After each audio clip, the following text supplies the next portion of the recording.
মাহে রমজান সামনে, এবারের রমজানে টার্গেট নাও 30 দিনের রোজার মাধ্যমে দিল থেকে আল্লাহর কাছে এইভাবে 30টা দিন হাতে গুনে তুমি আল্লাহর সাথে ওয়াদাবদ্ধ হও যে আল্লাহ 30 দিন আমি রোজা রাখবো, এবং যৌন চাহিদা, লজ্জাস্থানের চাহিদা, অশ্লীলতা, বেহায়াপনা, নর্তকী, নাচ গান, উলঙ্গ ছবি দেখা, নারীকে নিয়ে চিন্তা ভাবনা, মেয়েকে নিয়ে অশ্লীল চিন্তা ভাবনা, অবৈধ কোনো প্রেম সম্পর্ক, হারাম কোনো রিলেশন, এই সব ত্যাগ করে বন্ধু 30টা দিন মনোযোগ দিয়া রোজা রাখো, তারাবি পড়ো, ইফতার করো, সাহারি করো, তসবিহ পড়ো, তেলাওয়াত করো, কোনো আলেমে দ্বীনের সাথে উঠা বসা করো, ইমাম সাহেবের সাথে সম্পর্ক করো।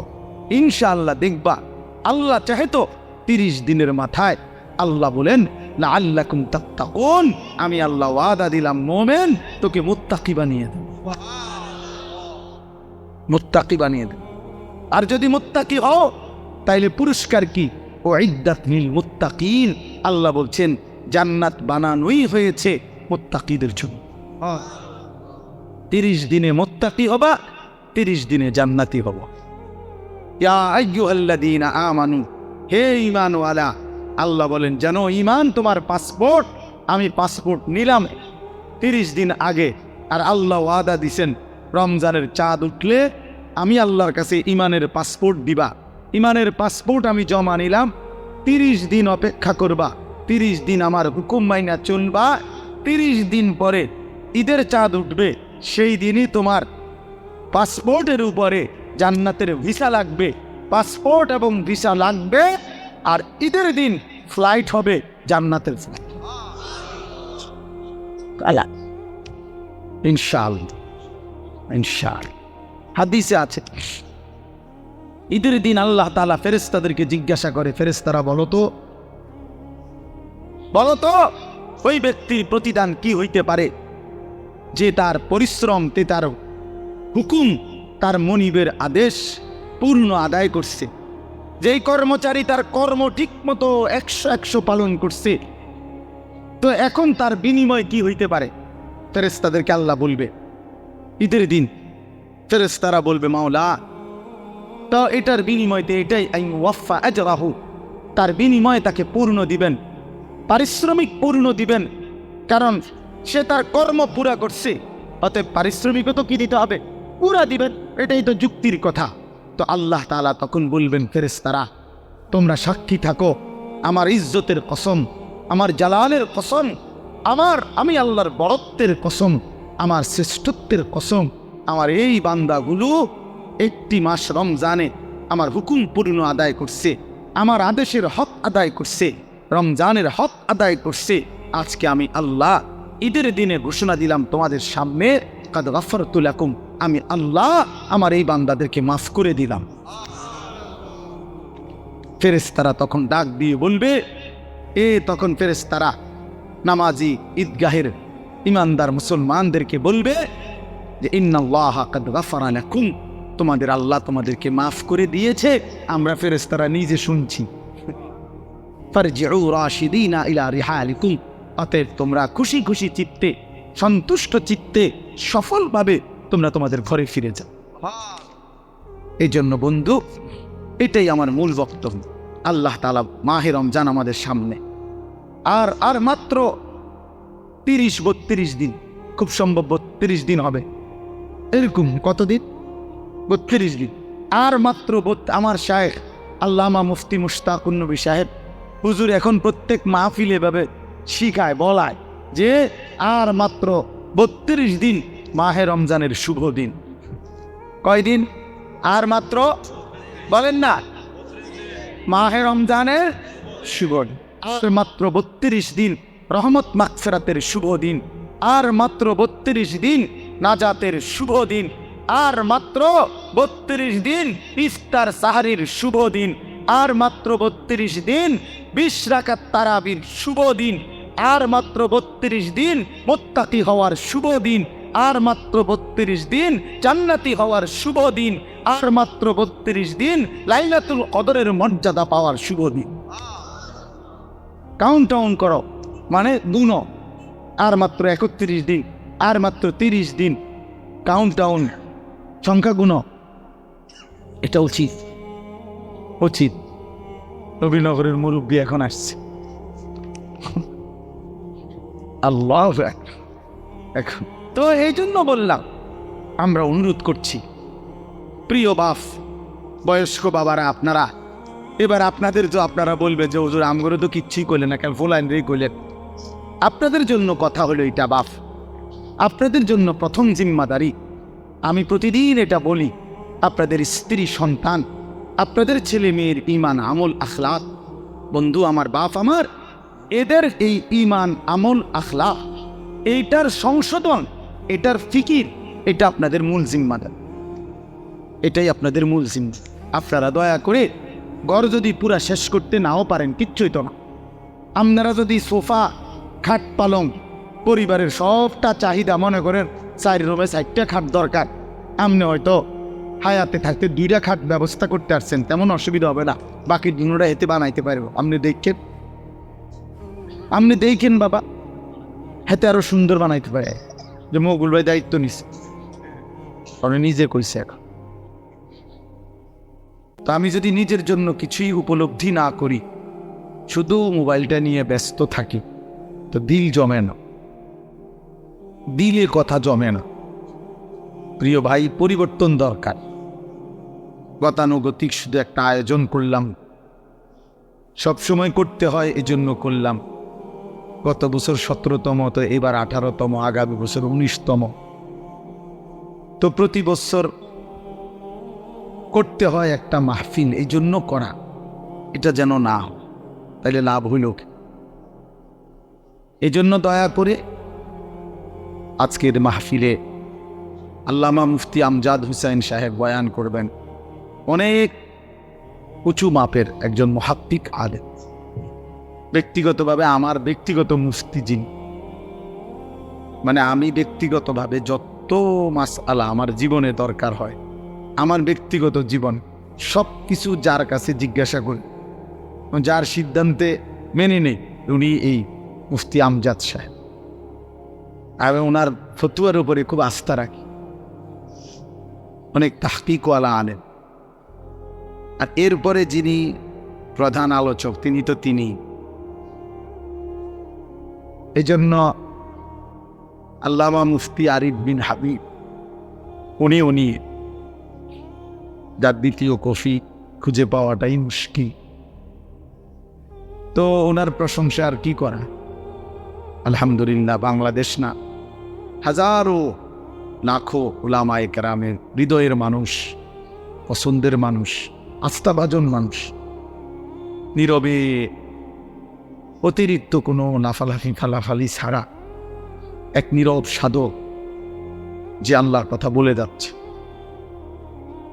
এবং কোরআন সুন্নাহর বিশুদ্ধ তথ্যটা,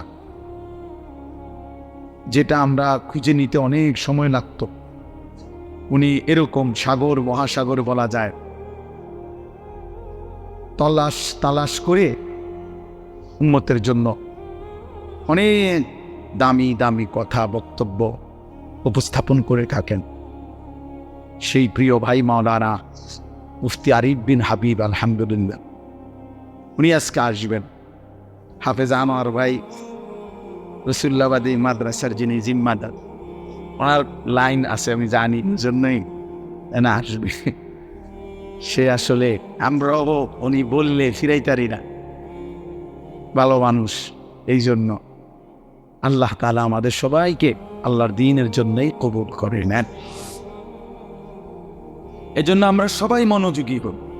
সবগুলো বয়ান শেষ পর্যন্ত যদি তোমরা ছেলেরা দিল দিয়া শুনো, নিজের জিন্দিগির পরিবর্তন হবে, ভালো হবে। নিজের ভালো, নিজের কল্যাণ, এটা বোঝা, এটা অনেক বড় নিয়ামত। আত্ম উপলব্ধি, আত্মসম্মান, আত্মমর্যাদা, এটা অনেক বড় নিয়ামত, যে আমি চিনলাম আসলে আমি কি, কে আমাকে বানাইলেন, কোত্থেকে আসলাম, কেন আসলাম।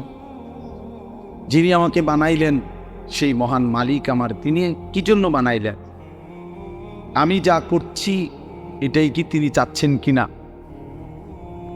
আর তিনি যা চাচ্ছেন আমি তা করছি কিনা।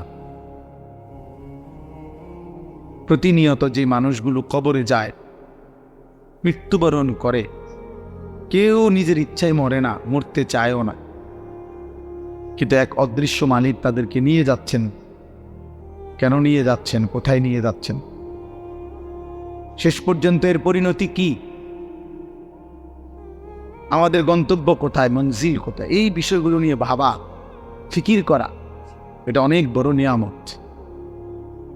আর শুধু দুনিয়া খাইলাম, ঘুমাইলাম, পেশাব পায়খানা করলাম, যৌন চাহিদা পূরণ করলাম, লজ্জাস্থানের চাহিদা পূরণ করলাম, যা মন চায় তাই করলাম, প্রিয় ভাই, এটা কাফের মুশরিকদের স্বভাব। কোরআনুল কারীমে স্পষ্ট আছে, আল্লাহ তাআলা বলেন কাফেরদের কথা হলো মা হিয়া ইল্লা হায়াতুনা দুনিয়া, জীবন বলতে আর কিছুই নয়, শুধুই দুনিয়া, এটাই জীবন। নামুতু ওয়া নাহিয়া, মরছি, বাঁচতেছি, কেউ মরে কেউ বাঁচে, এই জীবন। খাইয়া পয়রা দুনিয়া, ভোগ বিলাসিতার দুনিয়া, চাওয়া পাওয়া, প্রাপ্তি অপ্রাপ্তি, সবটাই দুনিয়া। আল্লাহ তাআলা কোরআনুল কারীমের মধ্যে বলেন এটা কাফিরদের কথা, ওয়াকালু মা হিয়া ইল্লা হায়াতুনা দুনিয়া। তাহলে বেঈমান নাফরমান কাফেরের কথা এটা, যে জীবন মানে শুধুই দুনিয়া। আর কোরআনুল কারীমে আল্লাহ বলছেন জীবন মানে কোনটা, এটা তো কাফেরে না বলে যে জীবন মানে কি দুনিয়া, আর আল্লাহ বলেন জীবন মানে কি, ওয়া ইন্নাদ দারাল আখিরাতা লাহিয়াল হায়াওয়ান। কোরআনুল কারীমে আল্লাহ স্পষ্ট বলছেন, বান্দা শোনো, নিশ্চয়ই আখিরাতই হচ্ছে জীবন, লাহিয়াল হায়াওয়ান, আখিরাতই হচ্ছে জীবন। ওমা হাদিহিল হায়াতুদ দুনিয়া ইল্লা লাহবুন ওয়া লাইব। আল্লাহ তাআলা বলেন, এটা একটু নামাইলে ভালো আছেন, অপারেটর ভাই, এটা একটু নামাই দেন, সামনে একটু উঁচা মনে হইতেছে, দেন, হ্যাঁ ছেড়ে দেন, বুঝছে। আল্লাহ তাআলা বলেন দুনিয়ার জীবন বান্দা আর কিছুই নয়, ইল্লা লাহবুন ওয়া লাইব, শুধুই তামাশা, শুধুই খেলাধুলা। তাহলে আল্লাহ বলছে দুনিয়া খেলাধুলা, দুনিয়া তামাশা। তাহলে জীবন কোথায়, আখিরাত। জীবন কোথায় বলেন, আর বেঈমানের কথা হলো জীবন কি, খালাস। অতএব ইমানদার এবং বেঈমানের মধ্যে নিজেকে বুঝে নেওয়া উচিত, নিজের পরিচয় নিজেই তালাশ করে নেওয়া উচিত, আসলে আমি ইমানদারদের অন্তর্ভুক্ত না বেঈমানের অন্তর্ভুক্ত। আমার মানসিকতা দেখলে, চলাফেরা দেখলে বুঝাই যায় কে ইমানের পথে আছে আর কে কুফরির রাস্তায় আছে, এটা আন্দাজ করা যায়, এটা বুঝাই যায়। যার যখন যা মন চায় তাই করা, আমার যা মন চায়, চুল, জামা, শার্ট, প্যান্ট, হাঁটা চলা, কথাবার্তা, রুচি, আচার আচরণ, খাবার দাবার, লেনদেন, আয় রোজগারে কোনো হালাল হারামের পার্থক্য নেই। নিজের মারেও দেখে, পরের বোনকেও দেখে, আপন বোনের দিকেও তাকায়, রাস্তার নারীর দিকেও তাকায়। তার মানে হালাল হারাম বলতে কিছু নেই। ন্যায্য বেচ্চা টাকাও নেয়, সুদের টাকাও নেয়, যা মন চায় তাই। অর্থাৎ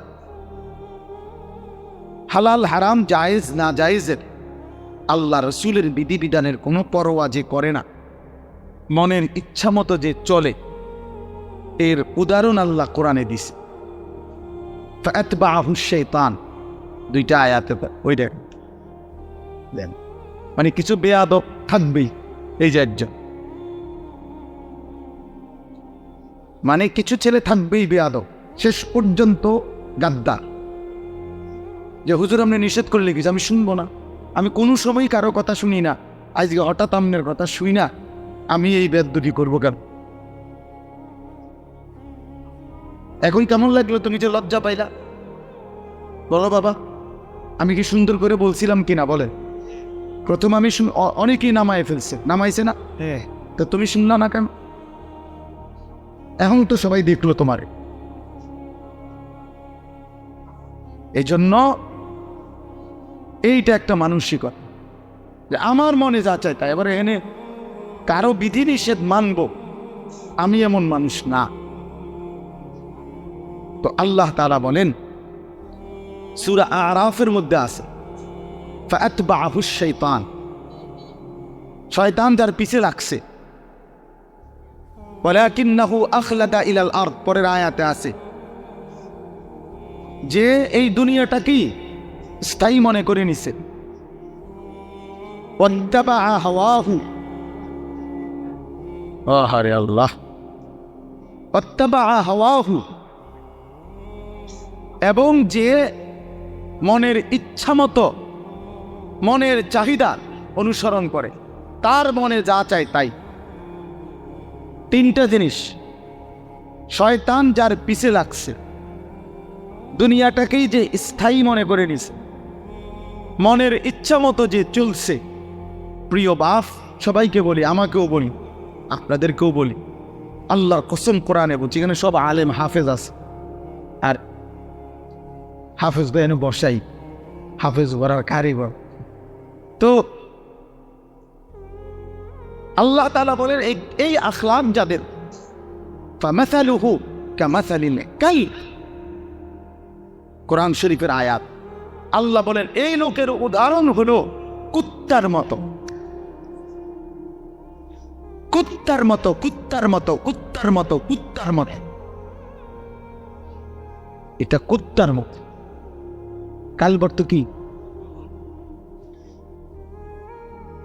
ফামাসালুহু কামাসালিল কালব। আল্লাহ তাআলা বলছেন নিজের পরিচয় মিলায় নাও দোস্ত, নিজের জিন্দিগি মিলায় নাও। সারাদিনে এক ওয়াক্ত নামাজ পড়তে মন চায় নাই, আর নিজের মনে যা চাইছে তাই করলা, খালা নিজের পরিচয় হিসাব করে নিলে ভালো। আল্লাহ তাআলা পরিচয় দিছে ফামাসালুহু কামাসালিল কালব, তার উদাহরণ কুত্তার মতো। ইন তাহমিল আলাইহি ইয়ালহাস আও তাতরুকহু ইয়ালহাস। আল্লাহ বলেন কুত্তার স্বভাব, দৌড়ানি দিল জিব্বা লম্বা করে হাফায়, ছাইরা দিল জিব্বা লম্বা করে হাফায়। কুত্তা দাঁড়ায় থাকলো জিব্বা লম্বা করে, শ্বাস নেন এরকম করে, আর দৌড়ানি দিল জিব্বা লম্বা করে শ্বাস। অর্থ হইল পাইলো জিব্বা লম্বা করে, না পাইলেও জিব্বা লম্বা, জিব্বা লম্বা। এর জন্য দোস্ত আল্লাহ তাআলা স্পষ্ট পরিচয়। এরপরে যদি কারো লজ্জা না হয় তো তারে আর কি করব? এরপরে যদি কারো বিবেক না থাকে, যারে যা বেড়া আমার কুত্তা কক, শুগুর কক, আমার বেড়ি আমি সাম, আমি মোবাইলে সাম চাই, আবার কীটাক মানুষ কক না গরু নাহলে ছাগল, আমি নারী দেখবই, আমি ছবি দেখবই, আমি অস্থির দৃশ্য দেখবই, আমি সেজদা দেব না। আরও যদি আমার যদি কুত্তার তুলো নিচে নামায় দেও, আমি নিলাম না, আমার গায়ে লাগাইলাম না, আমি আমার মতো চলবই, তো ঠিক আছে ভাইয়া, ঠিক আছে। লাস্তা আলাইহিম বিমুসাইতির। আল্লাহ বলছে নবী আপনি কারো উপরে বল প্রয়োগকারী না, যে তারে যাইতে দইরা নলে তোর কল্লা হালাই দেবো তুই যদি নামাজ না পড়স, এমন এমন জিম্মাদার আপনি না। কথা বোঝেন নাই? সর্বোচ্চ বলা, সর্বোচ্চ পৌঁছিয়ে দেওয়া। ইন উরিদু ইল্লাল ইসলাহা মাসকাতাতু। আল্লাহ বলছে নবীরা বলতেন হে আমার জাতি, তোমাদের সংশোধন চাই, আমার সাধ্যে যেটুকু আছে এটুকু দিই। মাসকাতাতু অর্থ আমার সাধ্য মতো, আমি যদ্দূর পারছি এদ্দূর, আমি যদ্দূর বলার সুযোগ পাইছি এদ্দূর, যদ্দূর চেষ্টা করছি বুঝাইতে এদ্দূর, এরপরে আর কিছু করার নাই। তুমি যদি নিজেই নিজেকে বরবাদ করে দাও, ঠিক আছে, ঠিক আছে ভাইয়া চলো, অসুবিধা কি? কারো দিনই থামে না, কারো রাতই আটকায় না, কেউ কারোর জন্য দুনিয়ায় থামে না। আমার মৃত্যু তোমার লেগে আটকাইবে না, তোমার মৃত্যু আমার জন্য আটকাবে না, কারো জন্য আটকাবে না। প্রত্যেকেই একদিন আপন গন্তব্যে, আপন কবরে ফিরেই যাবে। আর কেউ না মরলেও আমি মরে যাব, আমি না মরলেও তুমি মরে যাবে, মানে কেউ কারোর জন্য আটকাবে না।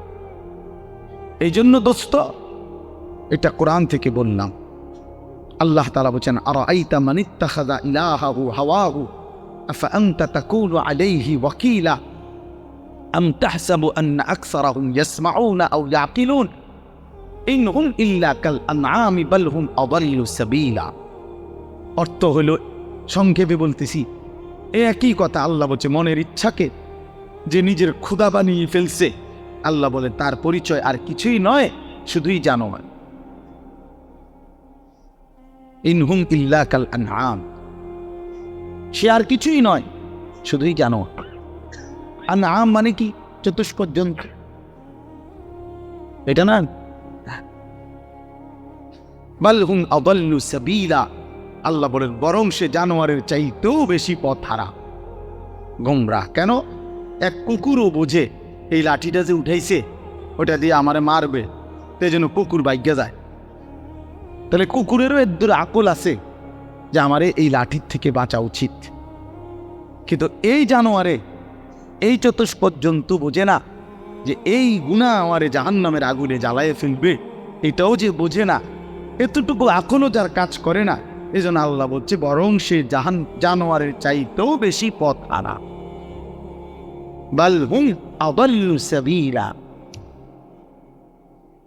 জানোয়ারে যেদূর রাস্তা চেনে, আল্লাহ বলছে এদূরও চেনে, এতটুকু চেনে, তার চাইতে বেশি পথ হারা, তার চাইতে বেশি পথ। হাইওয়ান জানোয়ার তো এটা বোঝে যে আমার উপরে শরীয়তের কোনো বিধানে নাই, তো আমার আর হালাল হারাম কিটা কথা বোঝেন না। গরু ছাগলের কোনো হালাল হারাম কিছু আছে? পাক নাফাক কিছু আছে? জায়েজ না জায়েজ কোনো কিছু আছে? আখিরাত, পরকাল, বিচার আচার, মিজান, ফল সেরাত, এটা কিছু আছে? কিচ্ছু না, কিচ্ছু না। তাইলে কুকুর খারাইয়া মুতলেই কি, বইয়া মুতলেই কি? কিন্তু মানুষ নামের এই কুকুর খারাইয়া মতে কেন? মানুষ নামের এই কুকুর খারাইয়া মতে কেন? অত অসুবিধা নাই। প্রকৃত কুকুর তো খারাইয়া মুতলে, ঠ্যাঙালগি দিলে তার জন্য তো এটা গুনাহ না, কারণ তার তো গুনার কোনো সিস্টেমে নাই। কিন্তু মানুষ নামের এই কুকুর যে খারাইয়া মতে, তার তো গুনাহ হয়। তাহলে বোঝা গেল সে তো ওই চতুষ্পদ জন্তুর থেকেও বেশি পথা। প্রিয় বন্ধু, নিজের উপরে দয়া করো, নিজের উপরে রহম করো। প্রিয় সাথী, নওজোয়ান, নিজের ভালো বুঝো। এই জন্য বললাম, আত্মপরিচয়, আত্ম উপলব্ধি অনেক বড় নিয়ামত। নিজেকে বুঝা, নিজেকে চেনা, আত্মসম্মান। মানুষের আত্মসম্মান বড় সম্পদ। অনেক মানুষ আছে পৃথিবীতে আত্মমর্যাদার কারণে প্রয়োজনে না খাইয়া মরে যায়, কিন্তু মাথা নোয়ায় না কারো কাছে। প্রয়োজনে সে মরে যাবে, কিন্তু হাত বাঁধবে না কারো কাছে। সাহারায় ওরা ধুকে মরে, তবু পরে না সে কোন পদ্ধতির। এটা আমরা কবি নজরুলের কবিতায় পড়ছিলাম যে কেন আল্লাহ তাআলা নবী সাল্লাল্লাহু আলাইহি সাল্লামের জন্য মক্কার কুরাইশদেরকে অধিকাংশ সাহাবী হিসাবে নির্বাচন করলেন কেন? পৃথিবীতে একমাত্র জাতি ছিল মক্কার কুরাইশরা, যারা প্রয়োজনে সাহারা মরুভূমিতে মরে যাবে দুকে দুকে, কিন্তু কারো গোলামি, কারো সামনে ঘাড় নোয়ানো, কারো পরাধীনতা স্বীকার করা, এইটা তাদের স্বভাবে ছিল না। এই জন্য আরব উপদ্বীপে এই মক্কার জনগোষ্ঠীর উপরে তৎকালীন যুগে দুইটা সুপার পাওয়ার ছিল। একটা ছিল রোম সাম্রাজ্য, একটা ছিল পারস্য সাম্রাজ্য। ওই দুই সাম্রাজ্যের কেহই কোনোদিন একদিনের জন্য আরব এই উপদ্বীপে মক্কাবাসীর উপরে ক্ষমতা, প্রভুত্ব তাদের আয়ত্তায় আনতে পারেন। এটা ঐতিহাসিক কথা। মানে তা করে গাড় নয় তারা না পারে নাই, তা করল কি? হ্যাঁ, অদম্য ছিল, কারোর সামনে মাথা নয়, স্বাধীন, শুধু বকরির দুধ খাইতো, শুধু যা পরে জিন্দিগি, কিন্তু মানে সর্বদিকে কম, কিন্তু এর পরেও আত্মসম্মান সাংঘাতিক। এই জন্য আল্লাহ তাআলা বলছেন যে কেন নির্বাচন করলাম, এক অদম্য জাতি আমি বন্ধুর পাশে দিলাম। এমন সাহাবী বেশি দিন আর লাগছে না, 16 থেকে 20 বছরের ব্যবধানে পরবর্তী গোটা পৃথিবীতে কালেমার পতাকা উড়ায় দিচ্ছে। সারা পৃথিবী, আফ্রিকা পর্যন্ত সারা পৃথিবীতে পতাকা উড়ায় জেন দিয়ে গেছে সাফ। কারণ ওই যে চেতনাটা সাংঘাতিক ছিল, আত্মসম্মান সাংঘাতিক, আত্মমর্যাদা। আটলান্টিক মহাসাগরের পারে দাঁড়িয়ে নবীর সাহাবী উকবা ইবনে নাফি বলছে যে, হে এলাকাবাসী, তোমরা বলো এই সাগরের ওই পারে আর মানুষ আছেন? তখন জনবাসী, এলাকাবাসী বলছে, ওই সাগর তো অথই সাগর, আমাদের পূর্বপুরুষ থেকে কারো জানা মতে এই সাগরের ওই পারে মাটিও নাই, মানুষ তো পরের, এ তো অথই সাগর, এর কোনো কুল কিনারা নাই। হযরত উকবা ইবনে নাফে 22 বছর বয়স্ক সাহাবী, পুরো আফ্রিকা বিজয় করে এই আটলান্টিক মহাসাগরের পারে দাঁড়িয়ে নিজের ঘোড়ার 2 পাও ভিজাইছে, ঘোড়ার পাও সাগরের পানিতে ভিজাইয়া এরপরে আল্লাহকে বলছে, আল্লাহ, তোমার বান্দারা সাক্ষী দিছে সাগরের ওই পারে নাকি কোনো মানুষ নাই, এই জন্য আমি থেমে গেলাম। যদি খোদার কসম মাওলা একজন লোক বলতো ওই পারে একজন মানুষ আছে, আমি আল্লাহর কসম এই ঘোড়া নামায় দিতাম, ওই লোকটার কাছেও কালেমার দাওয়াত পৌঁছে। একজনের জন্য আমি সাগর পাড়ি দিতে রাজি আছি, কিন্তু কেউ তো বলে না আর কোনো লোক নাই, এজন্য থেমে গেলাম। এই ছিল জিন্দিগি বন্ধু। এজন্য বললাম, প্রিয় ভাই আমার, সবাই যার যাদের তোমার নিয়া আমার নিয়া ইয়াহুদি নাসায় বান্দরের খেলা খেলায়। আহা, 1 বছরের মধ্যে তোমার চুল কতবার বদলাইল, 1 বছরের ভিতরে তোমার প্যান্ট কতবার বদলাইল, 1 বছরের ভিতরে তোমার জামা গেঞ্জি কতবার বদলাইল, 1 বছরের ভিতরে তোমার কথা বলার চলাফেরার ডিজাইন কতবার বদলাইল। তাইলে তোমারে নিয়া বেইমানে বান্দর খেলা কেন? বেইমানে ডুগডুগি বাজায় আর তুমি নাচো। ছি ছি ছি ছি। কথা তো ছিল এই, আমাদের বাংলাদেশের একজন বক্তা আছেন, বড় দিন দরদি বক্তা, হযরত মাওলানা মুফতি নজরুল ইসলাম কাসিমি দামাত বারাকাতুহুমুল আলিয়া। উনি বলছেন, যে আমি জীবনের এই 35-40 বছরে ইউরোপের শত শত দেশে প্রতিনিয়ত ভ্রমণ করছি।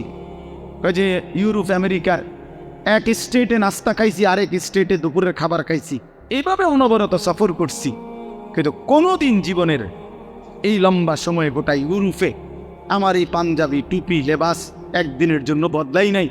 আর এই গোটা ইউরোপের কোনো এয়ারপোর্টে কোনোদিন আমার 1 ঘন্টার জন্য 10 মিনিটের জন্য আটকায় হবে।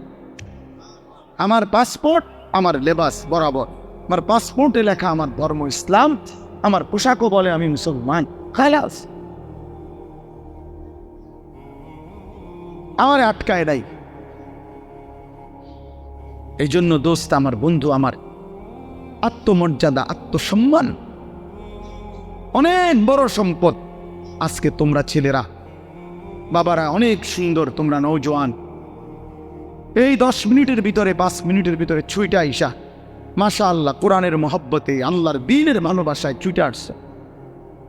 শুনতেই তোমরা মাঠ ভরে এখন দৌড়াইয়া আইসা বসছ, এটা ভালো দিক, এটা প্রশংসনীয় দিক।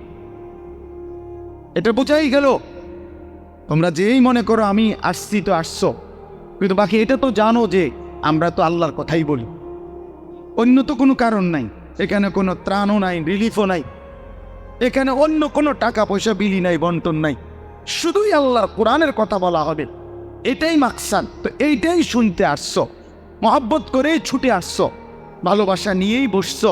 আমি তোমাদেরকে জন্য অনুরোধ করি, প্রিয় ভাই, আরেকটু আল্লাহর জন্য আগাও, দ্বীনের জন্য আরেকটু আগাও, ইসলামের জন্য আরেকটু আগাও। তোমার কলিজায় যেহেতু বুঝেই আসছে ইসলাম সত্য, কোরআন সত্য, আল্লাহ সত্য, রাসূল সত্য, আমি মুসলমান, এটা যেহেতু গৌরব তোমার, এটাই যেহেতু ইজ্জত। প্রিয় বন্ধু, তুমি যদি আল্লাহর কথা মানার ক্ষেত্রে, দ্বীন মানার ক্ষেত্রে, নামাজ পড়ার ক্ষেত্রে, আল্লাহকে রাজি খুশি করার ক্ষেত্রে, আরেকটু যদি হিম্মত করে আগে বাড়তে পারো, খোদার কসম ইনশাআল্লাহ আগামীর ইসলামের পতাকা তোমাদের হাতেই উড়বে ইনশাআল্লাহ। ইসলাম উড়বে, ইসলামের পতাকা উড়বে।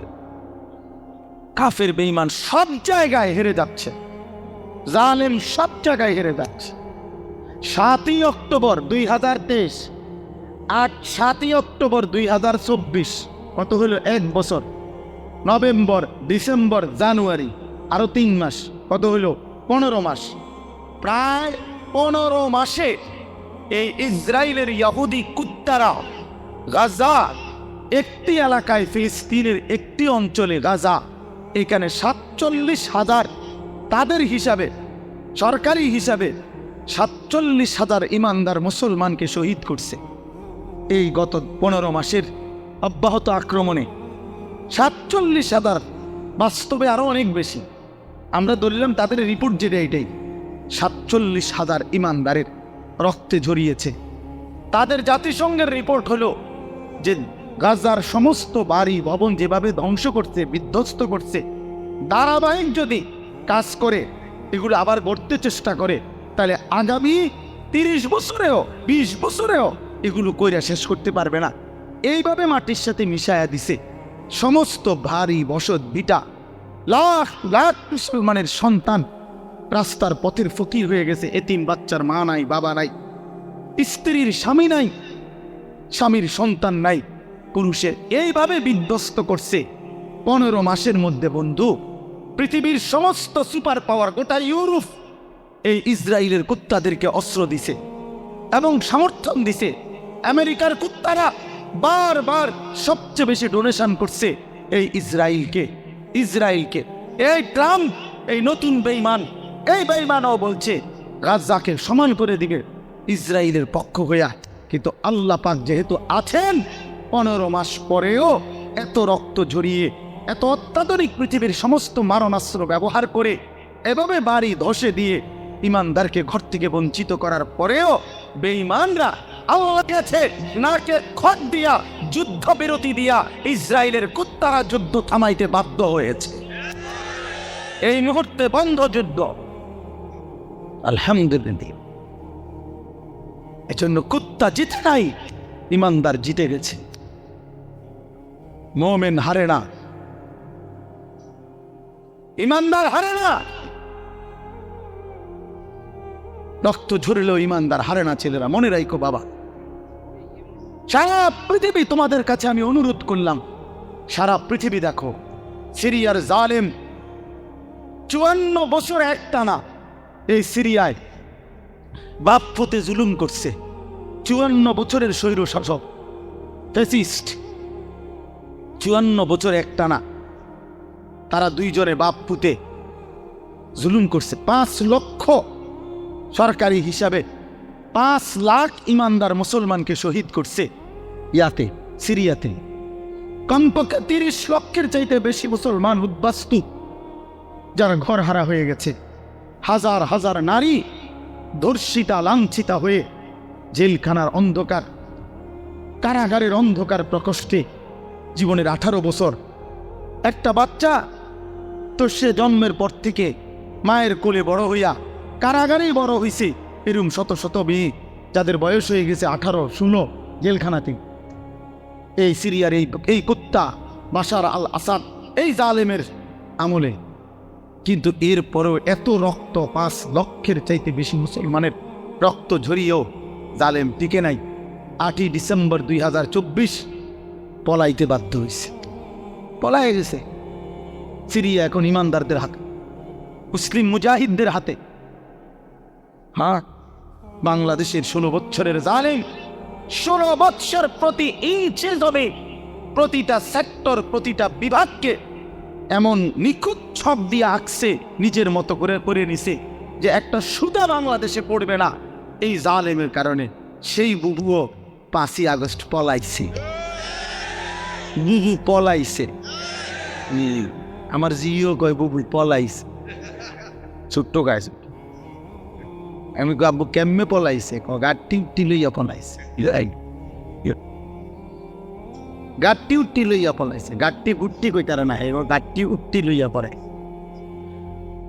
হ্যাঁ, মজলুমের বিজয় হয়েছে, জালেমের পতন হয়েছে। তাই রে বন্ধু, পৃথিবীতে মুসলমানদের নির্যাতনের, মজলুমের কাহিনী ফিলিস্তিনের চাইতে মারাত্মক কোথাও নাই। সেখানেও ইনশাআল্লাহ আবার হবে, ইসরায়েল আবার আক্রমণ করবে। কিন্তু এরপরও মনে এই আক্রমণ করতে করতে আজকে 15 মাসে তাদের ভিতরটা জুরজুরা হয়ে গেছে, কিচ্ছু নাই। শেষ পর্যন্ত আল্লাহ তাআলা কোরআনে যেহেতু ওয়াদা দিছে, ইয়াহুদিরা হচ্ছে অভিশপ্ত জাতি। ইয়াহুদিরা কোনো সময় পৃথিবীতে স্থির হইতে পারে নাই। ইয়াহুদি একমাত্র অভিশপ্ত জাতি, যে জাতি কখনো কোথাও সেটেল হইতে পারে নাই। এরা যাযাবর, এরা জীবনভর এগোরে তাড়াইছে। সব সময় এই ইসরায়েল থেকেও এই বেঈমানরা, এই ইয়াহুদি কুত্তারা পরাজিত হয়ে একদিন এখান থেকে সরে যেতে বাধ্য হবে ইনশাআল্লাহ। এজন্য মনে রাখো বন্ধু, সবসময় জিন্দিগি একরকম যায় না। আজীবন মুসলমান নির্যাতিত হবে, আজীবন ইমানদার জুলুমের শিকার হবে, আজীবন কোরআনওয়ালা সেজদাওয়ালা অপমানিত হবে, আর সুদখোর, ঘুষখোর, বাটপার, সিটার, জালেম, নাফরমান আর এই তাফালিং করেন না তোমরা আজীবন মাতবরি করবা। আর আলেম ওলামা ইমানদার মুসলমান তালেব ইলম কোরআন পড়নেওয়ালা এরা আজীবন মাথা নোয়া রাখবে, না আসমানওয়ালা আছে মিয়া, মনে রাখবে আসমানওয়ালা আছে। এত খামখেয়ালি মনে করো না, খামখেয়ালি মনে করো। বাংলাদেশের পরিবেশ এই মুহূর্তে কি? বাংলাদেশের পরিবেশটাও যদি কেউ দেখে, আলহামদুলিল্লাহ, একটা দিন মজুর কলি ঠেলাওয়ালা, কলিওয়ালা, বাড়ি গাড়ে এরকম দিন মজুরেরও স্বপ্ন কলি যায়, আমার সন্তান হাফেজে কোরআন হব। সমাজের সবচেয়ে উচ্চ পদস্থ ব্যক্তি, যে কোটি কোটি টাকার মালিক, হাজার কোটি টাকার মালিক, সেও স্বপ্ন দেখে আমার ছেলেটা হাফেজে কোরআন হবে। বারবার, একবার না, দুইবার না, সারা পৃথিবীর বুকে বাংলাদেশ যদি আজকের পৃথিবীতে পরীক্ষা জরিপ নেয় যে একটি মাত্র বিষয়ে বাংলাদেশের বারবার ফার্স্ট হয়েছে সারা বিশ্বে, এটা একটাই মাত্র বিষয় যেখানে প্রত্যেকবারে বাংলাদেশ বিশ্ব চ্যাম্পিয়ন, বিশ্বে প্রথম 70 দেশে, 90 দেশে, 110 দেশে, সেটা কোরআনুল কারীমের হেফজে কোরআনের মাধ্যমে। আমার দেশের হাফেজে কোরআন, যাদের মাতৃভাষা আরবি, আহলে লিসান আরব, সেই আরবের অসংখ্য দেশকে পিছে ফেলে বারবার অনারবি, আরবি যার মাতৃভাষা না, এমন সন্তান বাংলাদেশের বারবার কোরআনুল কারীমের হিফজ প্রতিযোগিতায় ফার্স্ট হচ্ছে। সেদিন আল্লামা খালেদ সাইফুল্লাহ আইয়ুবী সাহেব বলতেছিলেন, আমার দেশের তাকরীম, যে ছেলে বারবার সারা বিশ্বে স্বর্ণ পদক পাইছে, হাফেজ সালেহ আহমদ তাকরীম, উনি বলছেন যে আমার স্বপ্ন যদি কোনোদিন কাবা শরীফের মধ্যে আল্লাহর ঘরে কোনোদিন অনারবি কোনো ইমাম রাখে, তো হতে পারে একদিন তাকরীম আগামী দিনে কাবার ইমাম হবে। আর এটা আল্লাহর জন্য অসম্ভব না, আল্লাহর জন্য অসম্ভব, এটা না সম্ভব। ওমা যালিকা আলাল্লাহি বিআজিজ, আল্লাহর জন্য অসম্ভব না বন্ধু। ইনশাআল্লাহ দেখ, আব্দুল মালিক হাফিজাহুল্লাহ, হযরত মাওলানা আব্দুল মালিক, ওনার আব্বা বলতো, আমাকে কুমিল্লার আকশামের মানুষ, জাতীয় মসজিদ বাইতুল মোকাররমের এখন যিনি খতিব, পৃথিবীর এমন কোনো আরব দেশ নাই যেই দেশের ওলামায়ে কেরাম ওনারে চিনেন। বাংলাদেশে তিনি যদি পরিচিত হয় 10%, আরব বিশ্বে তিনি পরিচিত 90%। পৃথিবীর আরব দেশের বহু ইউনিভার্সিটিতে এই হজরত আমার দেশের বাইতুল মোকাররমের খতিব যিনি বর্তমান, ওনার কিতাব, আরবি লিখিত বই, কিতাব পৃথিবীর আরব দেশের ইউনিভার্সিটির সিলেবাস ভুক্ত। আল্লাহর কসম, আল মাদখাল উসুলে হাদিসের এক কিতাব সারা পৃথিবী পড়ে, এত সুন্দর, এত জামে, মানে উসুলে হাদিসের কিতাব আর পৃথিবীতে নাই।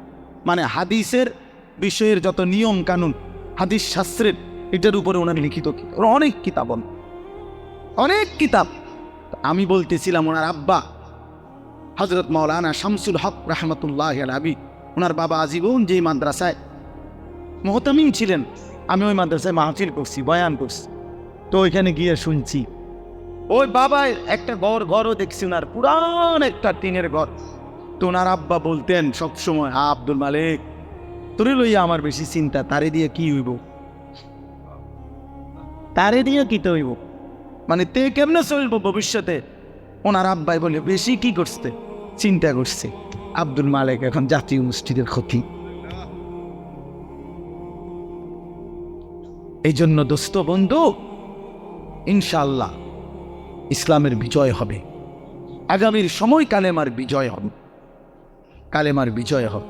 এই জন্য দোস্ত বন্ধু, নওজোয়ান কিশোর, নষ্ট হইও না, চরিত্রহীন হইও না। এত সহজে এত অল্প বয়সে 16 বছরে চরিত্র এভাবে নষ্ট করে দিলা। মাত্র 18 বছর বয়সে এত নারী দেখে ফেললা, মাত্র 18 বছরে এত উলঙ্গ ছবি দেখে ফেললা। বাকি জীবন কি করবা বাবা? হ্যাঁ, মাত্র 18 বছর বয়সে এত জিনাবে বিচার দেখে লাইলা। ছি ছি ছি, বাকি সময় কি করবা বাপ? বাকি সময় কেমনে চলবা আব্বা বলো? এত অল্প বয়সে এত নোংরা হয়ে গেল, এত কম বয়সে এত চরিত্রহীন হয়ে গেল। সারাদিন নারী ছবি কি দেখো মোবাইলে তোমরা, আমরা বুঝি না বাবা। কতবার চুলের ডিজাইন বদলাইলা বাপ, কারে দেখাইতা? কয়জন বেডি তোমার বাইতে আইছে? তুমি যে এতবার ডিজাইন বদলাইলা, কেডা আইছে তোমার সেহুনি? হ্যাঁ, সিনেমার কোন নর্তকী তোমারে ফোন দিছে তাই শুনি? তুমি যে বেডিরে দেখা আখলাক নষ্ট করতেছ, চরিত্র নষ্ট করতেছ, শরীরের যৌবনটা শেষ করতেছ, নিজের হাতকে লজ্জাস্থানের গুনাহ করে নষ্ট করে দিতেছ। প্রিয় বন্ধু, এর চাইতে বেশি তো আর বলতে পারি না। কিন্তু বিনিময়ে কোন নর্তকী তোমার বাড়িতে আসছে? হ্যাঁ, সিনেমার কোন নর্তকী, হিন্দি সিনেমার কোন নর্তকীরে তুমি চিনছ বলো ভাইয়া? কেন আখলাক নষ্ট করে দিলা? কেন চরিত্র নষ্ট করে দিলা? কয়জনে নামাজ পড়ছো আজকে মাগরিবের নামাজ বলো ভাইয়া? আমরা তো আলহামদুলিল্লাহ আল্লাহর দয়ায় আমার একদিনের ব্যস্ততা দেখলেও তো আপনি মাথা ঘুরেব, কিন্তু এই ব্যস্ততার ভিতরে দিয়েও তো মাগরিবের নামাজ তো আমার এখানে এসে মাহফিল ধরতে হবে। আমি আনোয়ার ভাইয়ের সাথে কথা বলছি আসরের সময়, ভাই আমার একটু দেরি হইব, মেহমান আসছে, মাদ্রাসায় জরুরি কাজ ছিল আমার। কিন্তু আলহামদুলিল্লাহ ব্যস্ততা ঠিক আছে, কিন্তু জামাত মাগরিবের নামাজ তো জামাতে পড়ছি। ওই দৌলতপুরের একটা গ্যাস ফিল্ড আছে, এটার মসজিদ। কেমনে নামাজ ছেড়ে দিলা ভাইয়া? চেহারা সুরত দেখলেই তো বোঝা যায় কতদিন হয় নামাজ পড়ে। ওফ, আল্লাহকে ডাকো না, তে আল্লাহকে এমনি ভুলে গেলা, রসুলকে এভাবে ভুলে গেলা, ধর্মকে এভাবে অপমান করলা, মাকে এত বড় বেইজ্জতি করলা। 2 বছর যে মা দুধ পান করাইছে, তোমার এই তিল তিল করে বড় করছে, এই উদ্দেশ্যে যে তুমি 16 বছর বয়সে শুধু নারী দেখবা, ছবি দেখবা, মোবাইলে উলঙ্গ দৃশ্য দেখবা, তুমি মালিকের একটা সেজদা দিবা না, 1 ওয়াক্ত নামাজ পড়বা না। তোমার মা বুঝি তোমার এই জন্য দুধ খাওয়াচ্ছিল? হ্যাঁ, তোমার বাবার তিল তিল করা টাকা, বেচারা কেউ 16 বছর বিদেশ, কেউ 18 বছর বিদেশ, রক্তটা পানি করে পয়সা রোজগার করে, কি পরিমাণ ঘাম শরীরটা দিয়া ঝরে আরব দেশে মরুভূমিতে। আহা,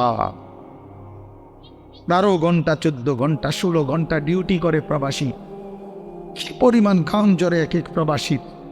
প্রতিটা টাকার মধ্যে, প্রতিটা দিনার দিরহামের মধ্যে, প্রতিটা রিয়ালের মধ্যে ঘামে ভিজা, ঘামে ভিজা। এত ঘাম, এত কষ্ট করে যে মানুষটা স্ত্রীর আদর পায় না, ছেলে মেয়েদের আদর পায় না, 18 বছর 16 বছর 14 বছর, যার একটা ছোট বাচ্চা আছে, মনে করো মেয়ে আছে, ছেলে আছে ছোট, সে দেশে বাবা বিদেশে, কি পরিমাণ বাচ্চাটা বাপকে দেখতে মন চায়। আমি তো ওই আমার সাথীদেরকে জিজ্ঞাসা করেন, আমার গাড়িতে রাতের যদি 3টা বাজেও আমি যাই, 2:30 3টায়, আমার ছোট মেয়ে 3 বছর বয়স, কোনো সময় কোনো দিনও ঘুমায় না। আমি যতক্ষণ না যাই ওই ঘুমায় না। একটা দৌড় দিয়া দরজা সেই খোলে, কলিং বেল টিপ দিলেই সে বোঝে। আব্বু আসছে, তার মার সাথে সে আইসা গেটের সামনে দরজা খুলে। তো ও যখন হাসে আমার কাছে মনে হয় গোটা পৃথিবী হাসে। তো এমন আদর, যেই বেচারা বছরের পর বছর কোরবানি করে দিছে সন্তানদের জন্য, একটু মুখে হাসি ফুটাবে স্ত্রীর জন্য, তো সেই বাবার সন্তান হয়ে তুমি এইভাবে জীবন শেষ করে দিলা। এটা ইনসাফ হলো ভাইয়া? বলো বাবা, বলো। প্রিয় বন্ধু আমার, বাপ আমার, সন্তান আমার, ছেলে আমার, কিশোর নওজোয়ান, আমি এক ফেরিওয়ালার মতো চিৎকার করে বললাম যে নিজেকে নষ্ট করে দিও না ভাই। আখলাক বড় সম্পদ, চরিত্র বড় সম্পদ। নারীর আসক্তি, জিনা ব্যভিচারের দৃশ্য, উলঙ্গ দৃশ্য, নারীর লোভ, বিশ্বাস করো তোমার দুনিয়াও শেষ করে দিবে, আখিরাতও শেষ করো। আল্লাহর নবী বলছে ফাত্তাকুদ দুনিয়া ওয়াত্তাকুন নিসা। আল্লাহর নবী বলছে উম্মত, দুনিয়ার ধোঁকা থেকে বেঁচে থাকো, নারীর ধোঁকা থেকে বেঁচে থাকো।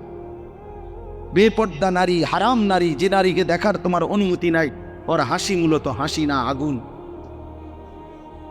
ওর রূপ যৌবন মূলত যৌবন না, ওইটা জাহান্নামের কয়লা, আগুনের কয়লা, হয় তোমারে বরবাদ করে দিবে।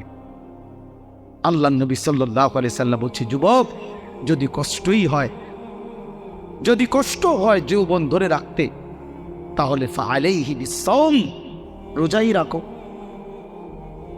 রোজা রাখো, রোজা রাখো। ফাইন্নাহু লাহু উইজাউন, কেননা রোজার মধ্যে যৌন শক্তি প্রতিরোধের প্রতিষেধক আছে, অ্যান্টিবায়োটিক। রোজা রাখো। আল্লাহ নবী সাল্লাল্লাহু আলাইহি ওয়াসাল্লাম ইয়া মাশারাশ শাবাব, ডাইরেক্ট ডাক দিছি, ইয়া মাশারাশ শাবাব, হে যুব সমাজ। কি মজাদার শব্দ, নবীজি নিজে বলছেন, যুবককে আলাদা বলছে, হে যুব সমাজ। মান ইসতাতাআ মিনকুমুল বাআতা ফালিয়াতাযাওয়াজ, যার বিবাহের সামর্থ্য হয়েছে, এক নম্বরের আর্থিক সামর্থ্য, দুই নম্বর শারীরিক সামর্থ্য, তো তুমি বিবাহ করো। ফাইন্নাহু আগাদ্দু লিল বাসার, বিবাহ তোমার চোখ নিচের দিকে হেফাজত করবে। ওয়া আহসানু লিল ফারজ, লজ্জাস্থানকে পবিত্র রাখবে গুনাহ থেকে।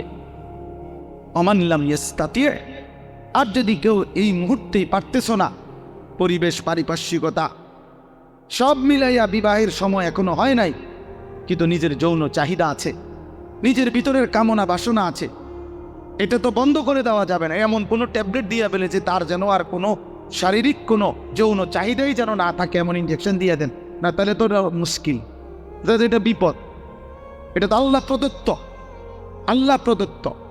অতএব আল্লাহ নবী বলছেন ফাআলাইহি বিসসাওম। তাক ওদিকে তাকায় না ভাই, এত মানুষ সবাই বিছান সম্ভব না, কিছু পাগল ছাগল ফালতু এগুলো থাকবে, এটা এত তান টোয়াই আলাপ হইত যে দূর শুনছে দূর। আমি এত সংখ্যার চিন্তাও করি না, মানুষ হয়েছে 10 কোটি, হ্যাঁ, আল্লাহ কইল আমি নিলাম না, কথা বুঝছেন না? মানুষ হয়েছে 50 লাখ, আর সব এবার আলগি দিয়ে মনে করেন 4 রাস্তার মাথার নিয়ে উতাই দিয়েছে। আল্লাহ বলছে আমি আনিস তোমারে নিলাম না, খালি তো লাভ হইল কি? এই জন্য এটা কোনো বিষয় না। তো আল্লাহ নবী বলেন ফাআলাইহি বিসসাওম, তাহলে তুমি রোজা রাখো। ফাইন্নাহু লাহু উইজাউন, এবং এটার মধ্যেই তোমার জন্য প্রতিষেধক রয়েছে।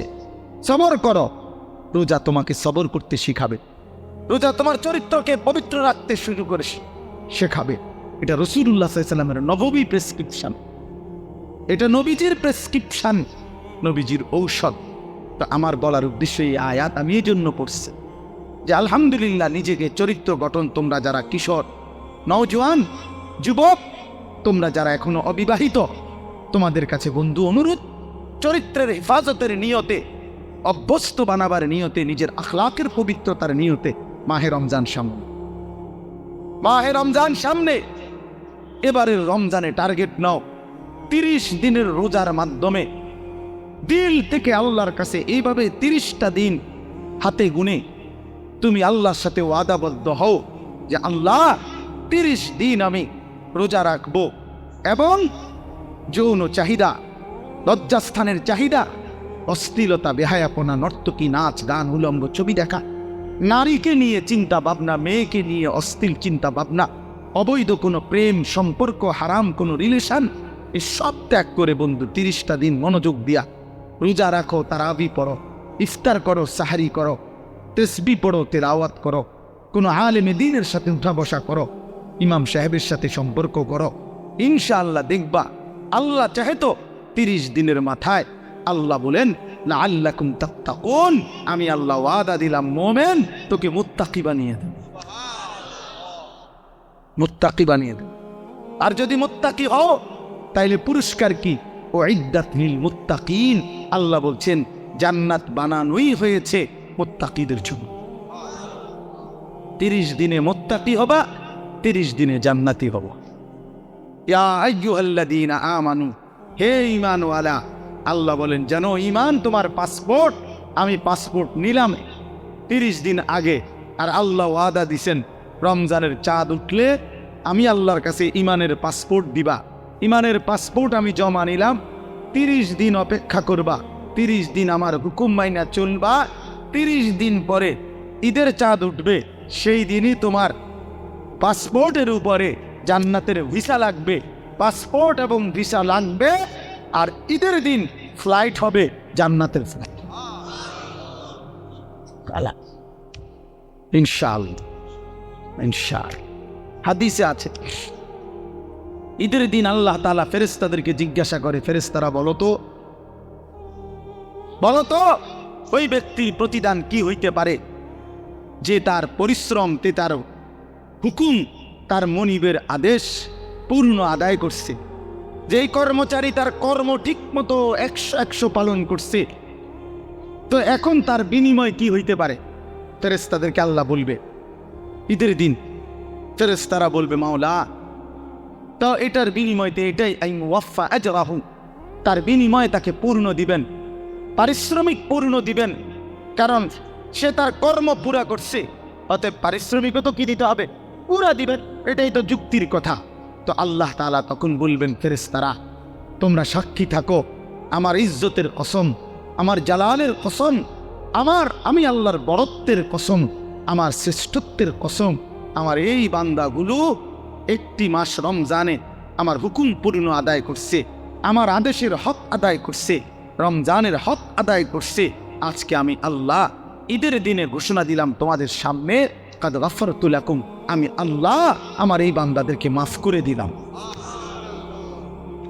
ফেরেশতারা তখন ডাক দিয়ে বলবে, তখন ফেরেশতারা নামাজি ঈদগাহের ইমানদার মুসলমানদেরকে বলবে যে ইন্নাল্লাহা কাদ গাফারা লাকুম, তোমাদের আল্লাহ তোমাদেরকে মাফ করে দিয়েছে।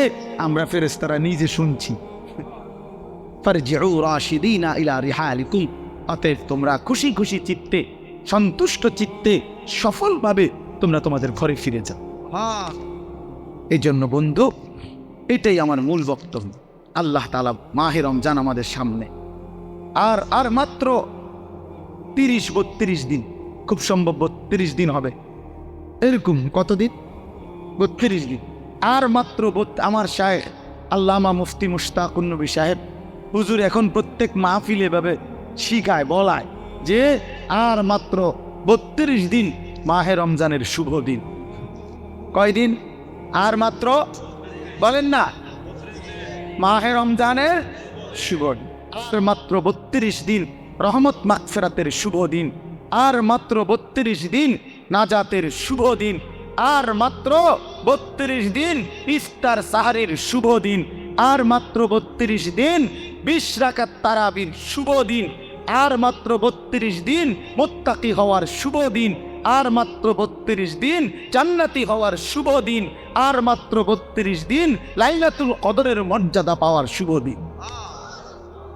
কাউন্ট ডাউন করো, মানে গুনো, আর মাত্র 31 দিন, আর মাত্র 30 দিন, কাউন্ট ডাউন, সংখ্যা গুনো। এটা উচিত। নবীনগরের মুরব্বী এখন আসছে, আল্লাহু আকবার। এখন তো এই জন্য বললাম, আমরা অনুরোধ করছি প্রিয় বাপ, বয়স্ক বাবারা, আপনারা এবার আপনাদের যে আপনারা বলবে যে হুজুর আমগরে তো কিচ্ছুই করলেন না, কেন ফোলাইন রে করলেন। আপনাদের জন্য কথা হলো এটা বাপ, আপনাদের জন্য প্রথম জিম্মাদারি। আমি প্রতিদিন এটা বলি, আপনাদের স্ত্রী সন্তান, আপনাদের ছেলে মেয়ের ঈমান আমল আখলাক, বন্ধু আমার বাপ আমার, এদের এই ঈমান আমল আখলাক, এইটার সংশোধন, এটার ফিকির, এটা আপনাদের মূল জিম্মাদারি, এটাই আপনাদের মূল জিম্মা। আপনারা দয়া করে ঘর যদি পুরা শেষ করতে নাও পারেন, কিচ্ছুই তো না, আপনারা যদি সোফা খাট পালং পরিবারের সবটা চাহিদা মনে করেন 4 রুমে 4টা খাট দরকার, আপনি হয়তো হায়াতে থাকতে 2টা খাট ব্যবস্থা করতে আসছেন, তেমন অসুবিধা হবে না, বাকি দুটোটা এতে বানাইতে পারবো।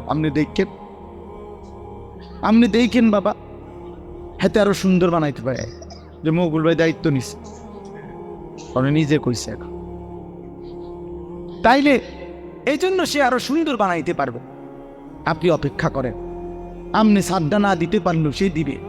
অতএব শুধু দুনিয়া মিলাইবার জন্য আপনারা বাবারা, বয়স্ক বাবারা, অভিভাবক যারা, ছেলের বাপ, মেয়ের বাপ, স্ত্রীর স্বামী, দয়া করে বাপ, আপনারা গহনা অলংকার, আসবাবপত্র, খাট পালং, সোফা, ফার্নিচারের জন্যই আপনারা আপনাদের এই সময় হায়াত শেষ কইরেন না, বরং সংসারের পবিত্র দায়িত্ব, স্ত্রী সন্তানের মূল দায়িত্ব হলো আপনার উপরে, তাদের ব্যাপারে আল্লাহর কসম, তাদের ইবাদত, তাদের ঈমান, তাদের আমল, তাদের আখলাক আপনার বিবেক দিয়ে ভাবা উচিত। আমার ছেলেটা 16 বছর কোনো দিন ফজরের নামাজ পড়ে না, আমি কেমন বাপ, আমার ছেলেটা কেমন ছিল। আমার মেয়েটা কোনো দিন পর্দা করে না, আমি কেমন মা, আর আমার ছেলের মেয়েটা কেমন মেয়ে। বলেন, আমার ছেলে সারা রাত সারা দিন মোবাইলের উপরে পড়ে থাকে, বন্ধুদের আড্ডা, কত ছেলে আছে তাদের বাপ কত সুখী দিও উখি দিও ফোলাগারে দেখেন। এই সোরে এমন সোর, এমন ডাকাত, এই ডাকাইতের সবচেয়ে বড় শত্রু তার বাপ। এই ডাকাইতে শুধু সোরের মতো এসে ভাত খাইয়া যায়, সর্বোচ্চ চেষ্টা করে বাপে যেন না দেখে, বাপে যেন না দেখে, কোন রকমে চুরি করিয়া ঘরে ঢুইকা বাটটা খাইয়ে আবার বাইর হয়ে যায়, আবার মোবাইল নিয়া বন্ধুদের আড্ডায়। কারণ সে জানে, সে শত্রু মনে করে তাকে, যে তাকে কিছু নিষেধ করে অশ্লীলতা গুনার থেকে, যে কাছে তাকে কিছু রাগঢাক করব, কিছু ধমক দিব, এই জন্য সে যে তাকে উপকার করতে চায় সে তাকে দুশ্মন মনে করে। আর যে বন্ধু তারে একটার পর একটা অশ্লীলতা, নারী, ছবি, বেহায়াপনার মধ্যে লাগাইয়া রাখে, সে তাকেই কেবল বন্ধু মনে করে, ও ফ্রেন্ড, আর বাবা দুশ্মন। ওই হলো বন্ধু। বন্ধু হলো সে যে আমার নিজের এমবি শেষ হয়ে গেলেও যে বন্ধু নিজের এমবি দিয়া, নিজের মোবাইল দিয়ে আমার উলঙ্গ ছবি দেখতে হয় দেয়, সেই তো বন্ধু, সেই তো বন্ধু। বন্ধু তো সে যে আমি মদের আড্ডা চিনতাম না, আমার প্রিয় বন্ধু আজকে আমাকে নেশার জগতে, অন্ধকার জগতে আমারে ঢুকায় দিছে, সেই তো বন্ধু। সেই তো বন্ধু যে আমি নারী চিনতাম না, কোনো মেয়ের সাথে আমার সম্পর্ক প্রথমে ছিল না, আমার বন্ধু নামের ইবলিস, আমার বন্ধু নামের শয়তান আমার একটা নারীর সাথে সম্পর্ক করে দিছে, একটা মেয়ের সাথে পরিচয় করায় দিছে। আল্লাহ রাসূল সাল্লাল্লাহু আলাইহি ওয়াসাল্লাম বলছে কিয়ামতের আলামত অনেকগুলোর মধ্যে 4টা আলামত এরকম নবী বলছে, আতা আর রাজুলু ইমরাআতাহু আক্কা উম্মাহু আদনা সাদিকাহু আকসা আবাহু। নবীজি বলছেন এই 4টাও কিয়ামতের আলামত। একটা হলো ব্যক্তি তার বউয়ের গোলামি করবে, মার নাফরমানি করবে, বাবাকে দূরে সরায় দিবে, বন্ধুকে আপন করে নিচ্ছে। এই 4। স্ত্রীর গোলামি করবে, বেডি যেটা কই এটা বেডি গো সান, এটা সাঁদে দুপুরে, মনে করেন দুপুরে যদি বউয়ে কয় কি সুন্দর চাঁদ উঠছে, আসলে তো চাঁদ এত সুন্দর হয়, তুমি না বললে তো খেয়াল করতাম। বোঝেন না মুগুর ভাই, কয়টা দুপুর 12টায় চাঁদে না। আরে বলো কি তুমি, তুমি না বললে তো ভাবতেই পারতাম না যে চাঁদ এত সুন্দর হয়। কিন্তু এই কথাটা তো বলা উচিত, বেরি রে কি গো বেরি কি কইলা তুমি, দুপুর 12টা বাজে বলছে চাঁদ ওঠে না। ও বলছে, ওয়াইফ বলছে এইটাই চাঁদ, এটা সূর্য, এটা মানুষের কাছে সূর্য লাগলো, এটা আমার ওয়াইফে যেহেতু বলছে চাঁদ, এটা চাঁদ। এরকম অসিংহ এমন গোলাম, নারীর গোলাম, নারীর চাকর, স্ত্রীর চাকর, মাকে জুলুম করে আখ উম্মা